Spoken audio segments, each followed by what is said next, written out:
Sa video nito mga bossing is mag-update po tayo sa ating ECU mga boss. 2 buwan na pala nakalipas mga boss simula nung natamaan ito ng IEC. Kasi ang reason mga bossing kung ba't ako natamaan ng IEC dati mga boss. So 2 buwan na nakalipas na pala.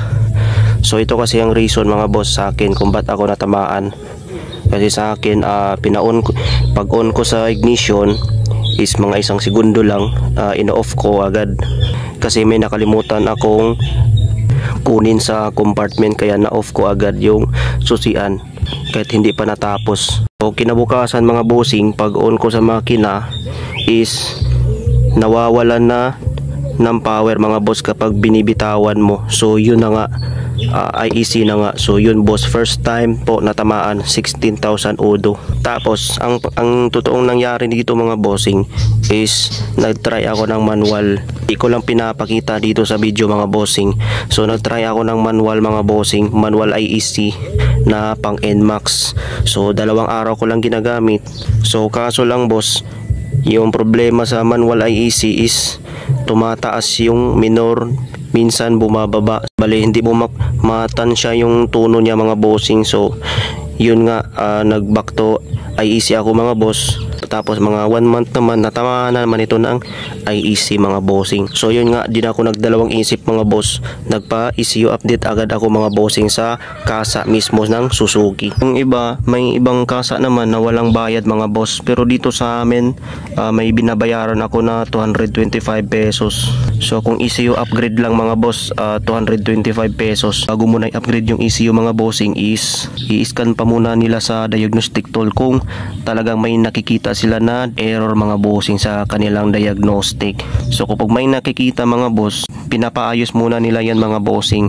So gaya ng mga throttle body, yung ganun mga boss, bago kayo i-update sa ECU mga boss. Kung mag-upgrade lang kayo sa inyong ECU tapos may diferensya pala yung unit nyo, is wala pa rin kwenta mga bossing, babalik pa rin yan. So ito na pala siya mga boss after natin ECU update. Ayan. Ayan, bali nag 46.1 na po ito mga bossing.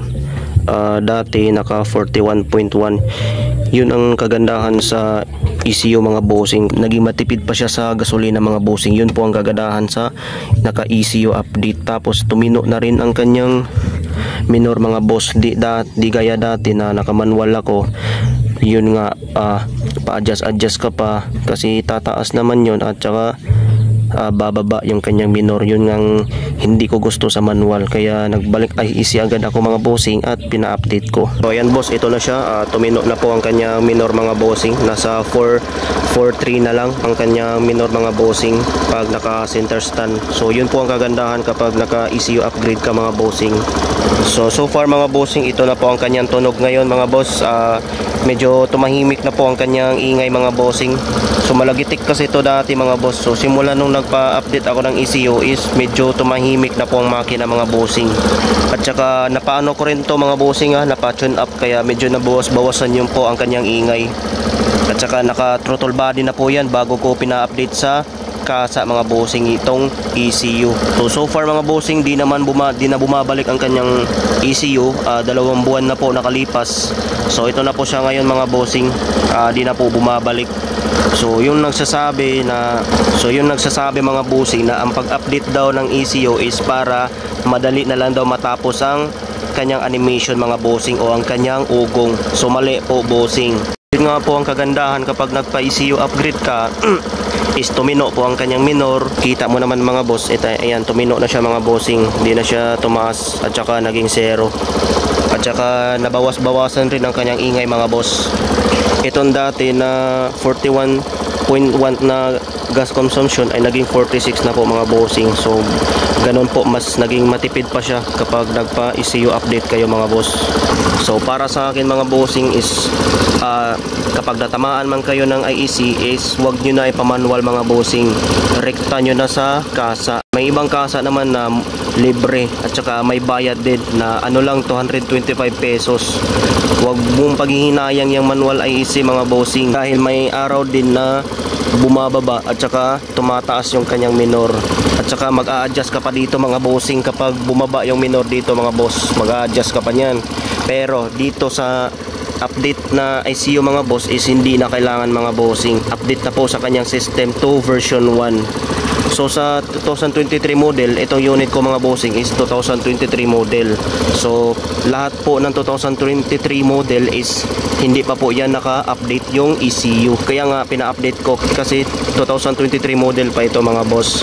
So sa 2024 model naman mga boss, may iba na updated na at may iba din na hindi pa updated. So kailangan ipa-check mo sa diagnostic tool kung updated na ba ang inyong ECU. So sa 2025 model naman mga bossing is updated na po lahat mga boss. Di nyo na kailangan dalhin sa kasa para magpa-update ng ECU. Sa akin mga boss, di naman bumabalik. Pag-uobserbahan pa rin natin yon. So 2 buwan nang nakalipas mga boss, di pa rin nagluloko ang ating IEC tsaka TPS sensor, lahat po nagana, walang problema. So yun lang po mga boss, update lang po kayo sa sunod video kung may pagbabago man sa kanyang minor mga boss. So yun lang po mga boss.